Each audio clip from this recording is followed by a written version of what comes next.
Kasi pinupull down ng mga DDS ang ating bansa para sirain ang reputasyon ng ating Pangulong Bongbong Marcos. Ayaw nila na gumanda ang ating ekonomiya, ayaw nilang gumanda ang Pilipinas, kasi yung kanila mga kababayan na tawag dito, narrative na bangag, masisira.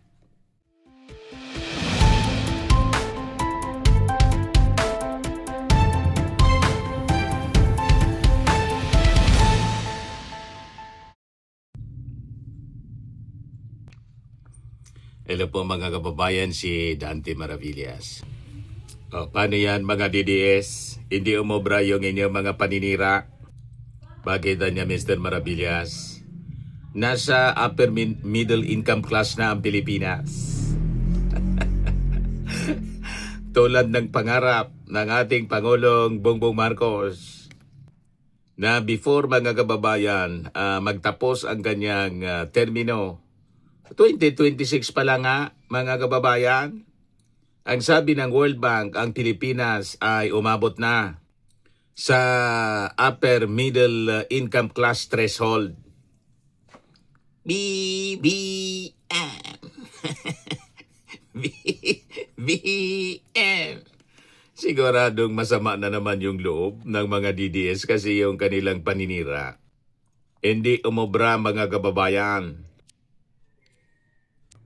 Ayan po ang resibo. World Bank, Philippine hits upper middle income threshold. O di ba, mga kababayan? Kasi pinupull down ng mga DDS ang ating bansa para sirain ang reputasyon ng ating Pangulong Bongbong Marcos. Ayaw nila na gumanda ang ating ekonomiya, ayaw nilang gumanda ang Pilipinas, kasi yung kanila mga kababayan na tawag dito, narrative na bangag, masisira. Di ba? Mga kababayan, World Bank mismo ang nagsabi. Ito mismo yung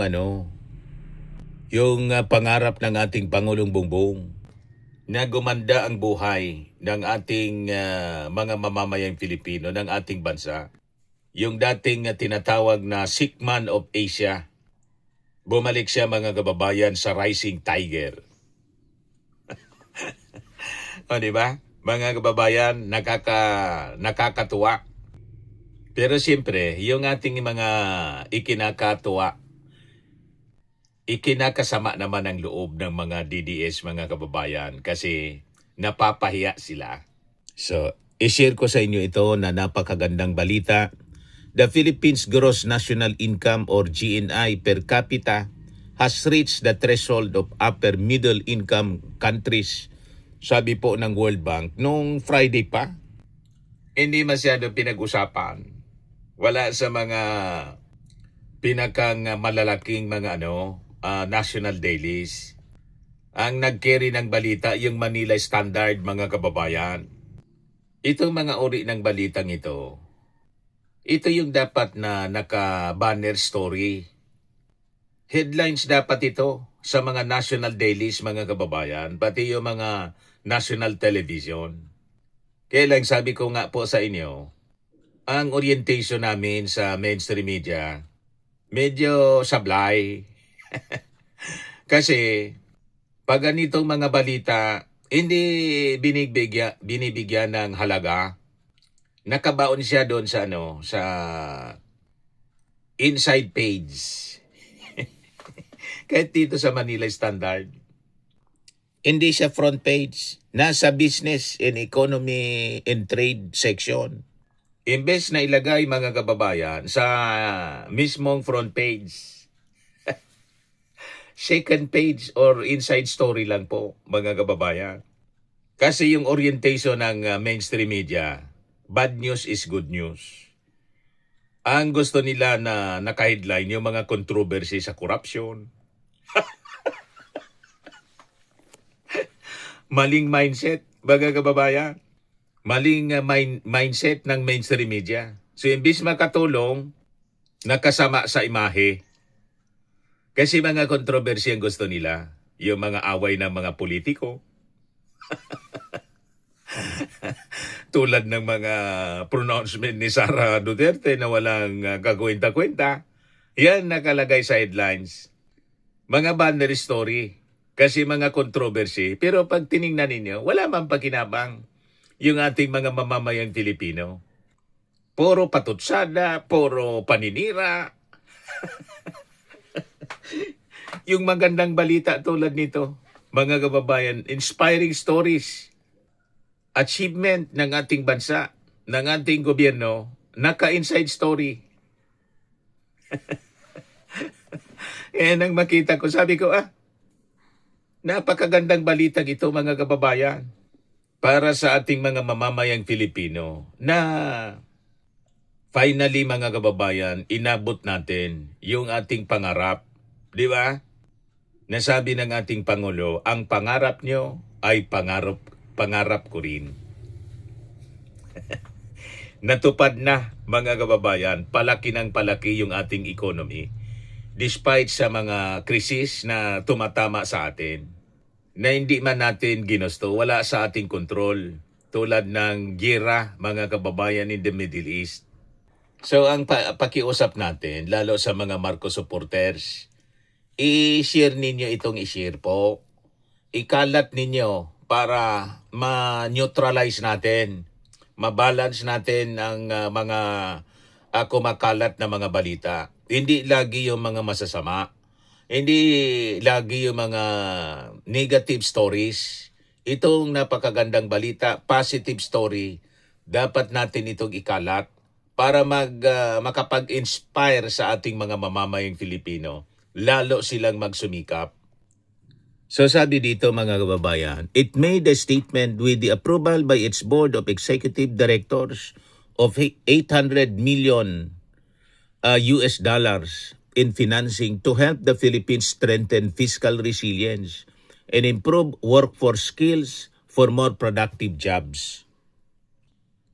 The bank said the country achieved the threshold on the back of the explosive GDP growth since 2010, has enabled the economy to double in size every 13.5 years.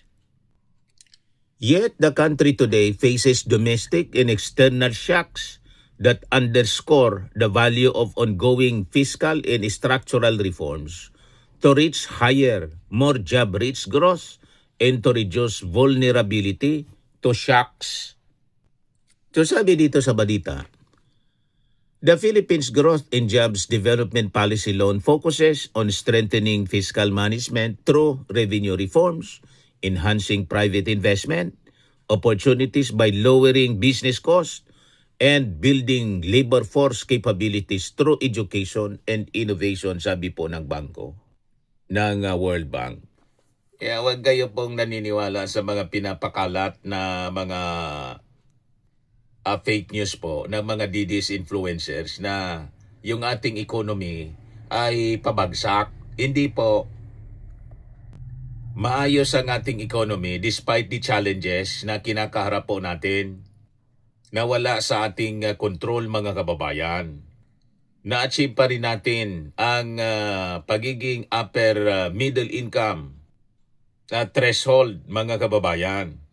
Kaya sabi ng World Bank, yung World Bank Division Director for the Philippines, Malaysia, and Brunei na si Seyfer Mostafoglu. The lender niya is proud to support the country's priorities in turning strong growth and better paying jobs. Sabi ng World Bank that by strengthening fiscal foundations niya and improving the business climate, the effort will unlock private investments and equip people with the skills needed to thrive. He said the result would be quality investments and higher productivity, especially for young people and women. Diba, mga kababayan, nakakatuwa itong mga developments ng balita dahil lalo tayong isosupport ng World Bank mga kababayan para lalo pang umunlad yung ating economy at makatulong sa pagbigay ng mga quality jobs sa ating mga mamamayang Filipino.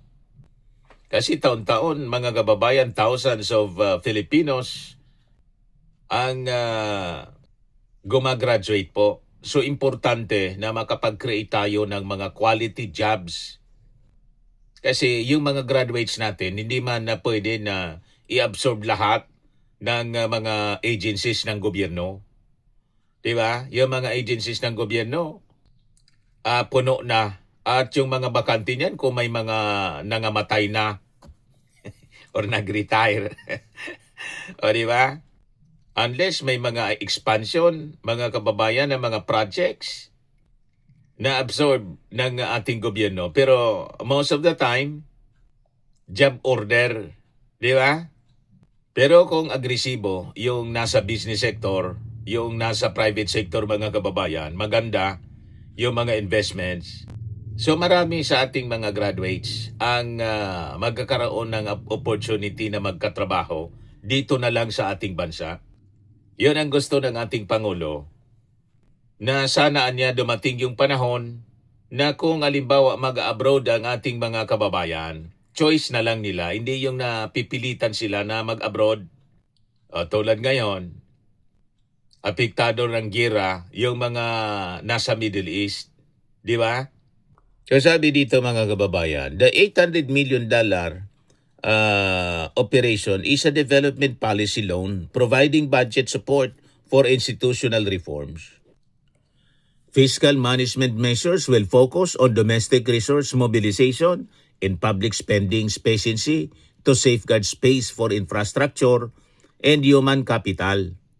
The program also aims to streamline regulations and reduce compliance costs for firms while advancing policies that encourage foreign direct investments in key sectors.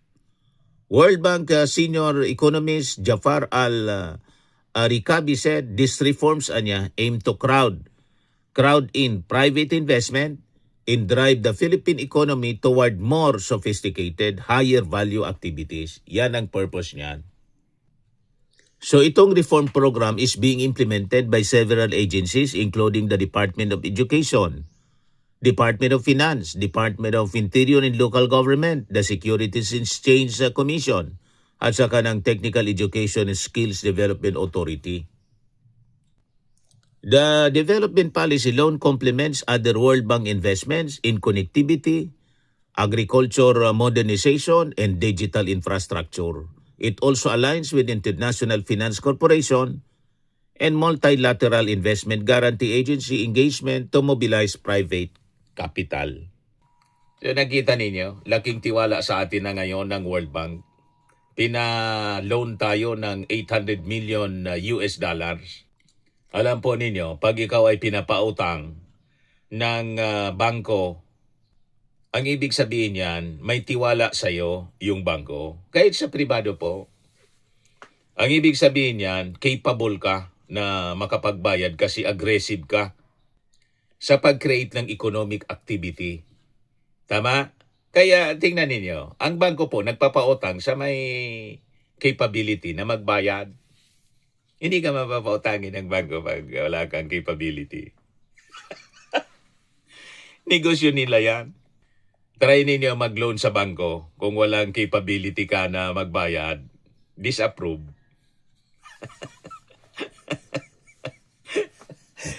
Ganon. Kahit yung mga credit cards, hindi ka man ofera ng credit card.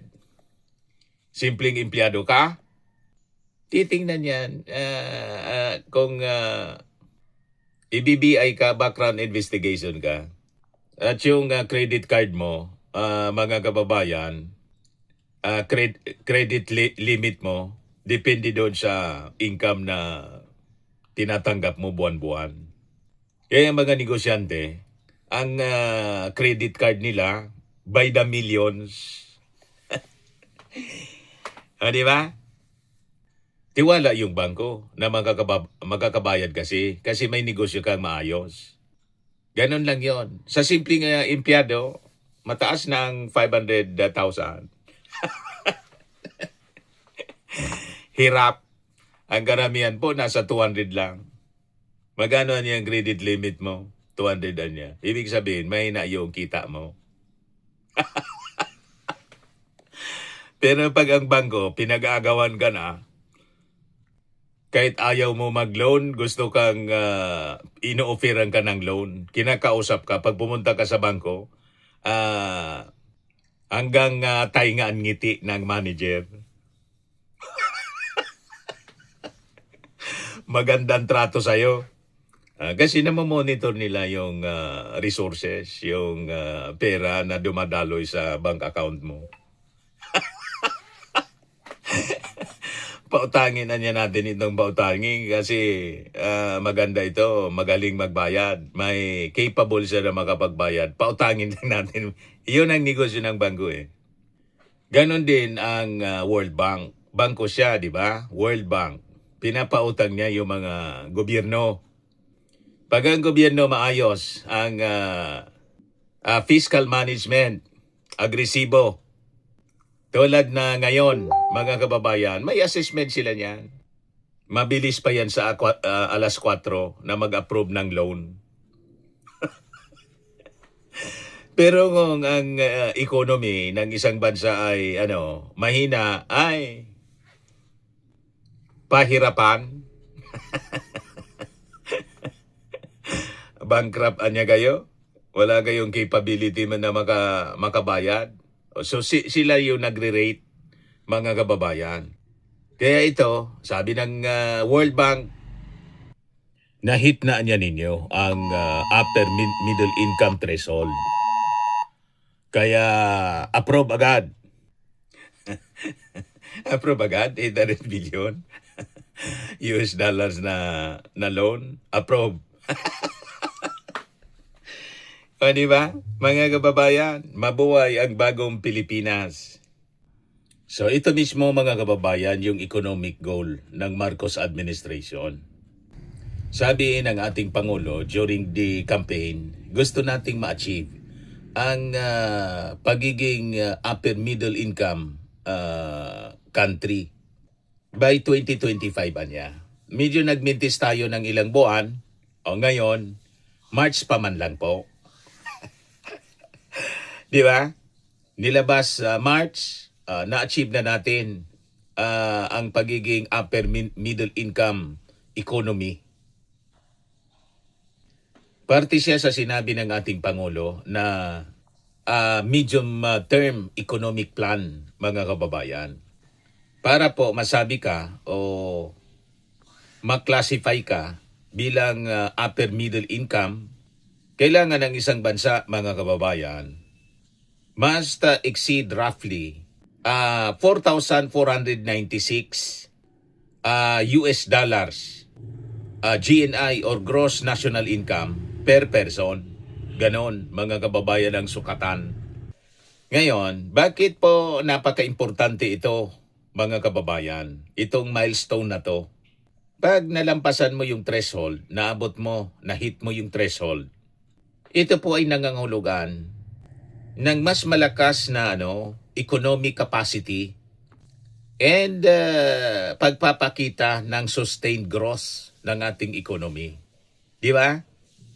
Placing now the Philippines among more developed emerging economies. Yan ang ibig sabihin yan. Di ba napakatagal na tayo sa classification na developing economy? Developing pa lang. Ngayon na inabot natin yung threshold, dinampasan natin, nandun na tayo sa more developed at baka maabot na natin yung highly developed developing economies. So, hindi na tayo isang mahirap na bansa. Ang ibig sabihin yan, mga kababayan. Kaya dapat mabago na yung ating mindset. Hindi na mindset ng pobre na bansa, kundi mindset ng isang highly developed economy. Tulad ng Japan, Canada, Australia, Switzerland, di ba? Germany, yung Amerika, dapat ganun ang ating ganun ang ating vision, yung ating pangarap sa buhay. Hindi tayo makontento na palagi na lang pobreng bansa. Di ba pwede tayo maging mayaman din na bansa? Sa totoo lang, mayaman tayo sa mga resources. At magagaling yung ating mga workforce, yung ating mga mamamayan. I-exclude natin yung mga DDS. Kasi puro negatibo ang pag-iisip. Pero pag umasenso yung ating bansa tulad ngayon, nasa upper middle income class na tayo. Kasama sila sa magkikinabang po sa na-achieve ng ating administrasyon ngayon. Di ba po? Ayan man lang po yung ating short video ngayon. Ako po si Dante Maravillas. Bye-bye. God bless.